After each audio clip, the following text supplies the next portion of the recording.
সম্মানিত ভাইয়ের আমার, তাহলে রিজিকের পবিত্রতা নিয়ে কথা বলি। আল্লাহ বলছেন দুনিয়ার সকল মানব জাতিকে উদ্দেশ্য করি, ধর্ম বর্ণ সকল মানবকে উদ্দেশ্য করে বলছেন ইয়া আইয়ুহান নাস, হে পৃথিবীর মানবেরা, কুলু মিম্মা ফিল আরদি হালালান তাইয়্যিবা। আল্লাহ বলছেন হে পৃথিবীর মানব জাতি, তোমরা ভক্ষণ করো, খাওয়া দাওয়া করো, পানাহার করো, ফিল আরদে এই পৃথিবীর মধ্যে থেকে হালালান তাইয়্যিবা, হালাল খাও এবং পবিত্র বস্তু খাও। তাহলে দুটি কথা বলছেন, হালালও খেতে বলছেন আর পবিত্র জিনিস খেতে বলেছেন, অপবিত্র জিনিস খাওয়ার নিষেধ। সম্মানিত ভাইয়ের আমার, তাহলে রিজিকের ভিত্তিতে পবিত্রতার কথা আল্লাহ তাআলা গোটা মানব জাতিকে উদ্দেশ্য করে বলেছেন। ঈমানদারদেরকে উদ্দেশ্য করে বিশেষভাবে আল্লাহ নির্দেশ দিয়ে বলেছেন ইয়া আইয়ুহাল্লাযিনা আমানু কুলু মিন তাইয়্যিবাতি মা রাযাকনাকুম, হে ঈমানের বিশ্বাসীরা, ঈমানদার মুসলমানেরা, তোমরা খাওয়া দাওয়া করো, তোমরা আহার করো, আমি যে তোমাদেরকে যে রিজিক দিয়েছি তার মধ্যে থেকে পবিত্র রিজিক। সুবহানাল্লাহ, অপবিত্র নয়। পবিত্র রিজিক মানে কি? সুদের টাকা কি পবিত্র? কথা বলেন না কেন? সুদ, ঘুষ, ছিনতাই, রাহাজানি, চুরি, ডাকাতি, স্মাগলারিং করা, কাউকে জোর করে জোর জবরদস্তি করে টাকা পয়সা চাঁদাবাজি করে খাওয়া, এগুলি অপবিত্র, হারাম। তাহলে আল্লাহ বলছেন ঈমানদারদেরকে কুলু মিন তাইয়্যিবাত মা রাযাকনাকুম, আমি যে তোমাদেরকে রিজিক দিয়েছি তার মধ্যে কেবলমাত্র পবিত্র পবিত্র সেই জিনিস তোমরা ভক্ষণ করো। তাহলে পবিত্র মানে যেমন অপবিত্র কুকুর, শুকুর এর গোশত খাওয়া অপবিত্র, এগুলি খাওয়া যাবে না। পবিত্র, আবার পবিত্র মধ্যে গরুর গোশত হইলে হবে না, এটা আবার আল্লাহর বিধিবিধান অনুযায়ী বিসমিল্লাহ আল্লাহু আকবার করে জব হলো কিনা, মুসলমান জব করলো কিনা, এগুলি সব বিষয়। হালাল চাকরি বাকরি, ব্যবসা বাণিজ্যের টাকা যেগুলো, সেইগুলি দিয়ে পবিত্র জিনিস খেতে হবে। পবিত্র মানে বিষাক্ত মুক্ত, ফরমালিন মুক্ত। এটার আয়াতের ব্যাখ্যা আধুনিকভাবে যদি বলি, ফরমালিন মুক্ত ফলমূল, শাকসবজি, মাছ। এখন আমরা তো সব ফরমালিন দিয়ে খাচ্ছি, আল্লাহর বিধানের হুকুমের পরিপন্থী, যার কারণে আমাদের এখন নানা রোগ ব্যাধিতে আমরা আক্রান্ত হচ্ছি।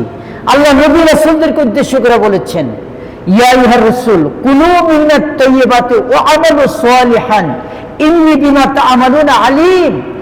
হে রাসূলগণ, প্রথমে মানব জাতিকে উদ্দেশ্য করে বলেছেন, আরেক জায়গায় ঈমানদারদেরকে উদ্দেশ্য করে বলছেন, নবী রাসূলদেরকে উদ্দেশ্য করে বলছেন আল্লাহ তাআলা, হে নবী রাসূলগণ, কুলু মিনাত তাইয়্যিবাত, তোমরা আহার করো, খাওয়া দাওয়া করো, পানাহার করো একমাত্র পবিত্র যা দান করা হয়েছে তার থেকে।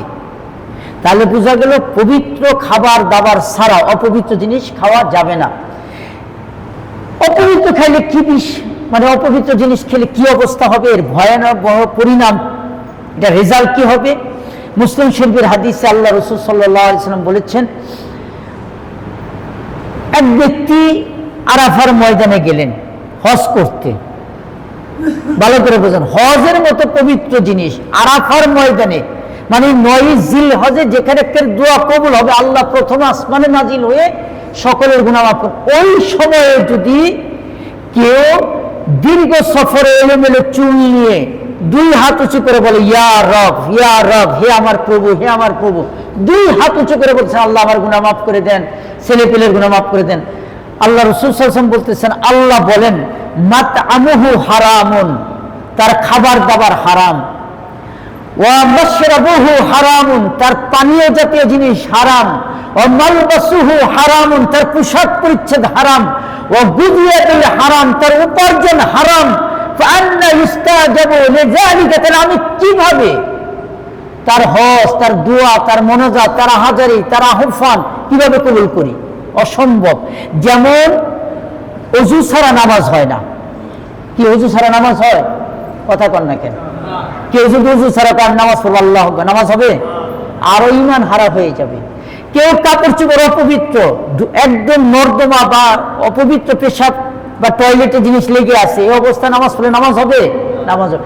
ঠিক তেমনি এই হাদিস দ্বারা বোঝা যাচ্ছে অপবিত্র হারাম জিনিস দ্বারা হজ করুক, উমরা করুক, নামাজ পড়ুক, জাকাত দিক, দান সৎকার করে, দানবীর হোক, মসজিদ বানাক, মাদ্রাসা বানাক, এতিমখানা পালক, এতিম লালন পালন করুক, কোনো লাভ নাই। রক্ত দিয়া গোসল করলে যেমন শরীর নাপাক হয়, হারাম জিনিস দ্বারা ইবাদত করলে ইবাদত কবুল হয় না। ইবাদত কবুলিয়াতের 10 ভাগের 9 ভাগ শর্তই হলো হালাল রুজি।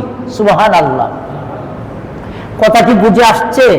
তাহলে পবিত্রতার ওয়াজ শুনতে গেলে আমাদের জীবনে মনে রাখতে হবে, আমি যতই বাহ্যিক ফিটফাট পবিত্র হই, আতর গোলাপ দিয়ে সেন্সুন লাগাইয়া যতই পবিত্র হয়ে জুমার নামাজ পড়ি, হজ করি, উমরা করি, এই ভিতরে যেতে হবে হালাল রুজি। কথা বুঝে আসছে? হালাল রুজি ছাড়া কোনো ইবাদত করি, তাহলে হালাল মানে পবিত্র রুজি। হারাম দ্বারা যে দেহ গঠিত হবে, বলছেন যেই দেহ রক্ত গোস্ত হারাম দ্বারা গঠিত, তার উত্তম জায়গা হলো জাহান্নাম। নাউযুবিল্লাহি মিন যালিক।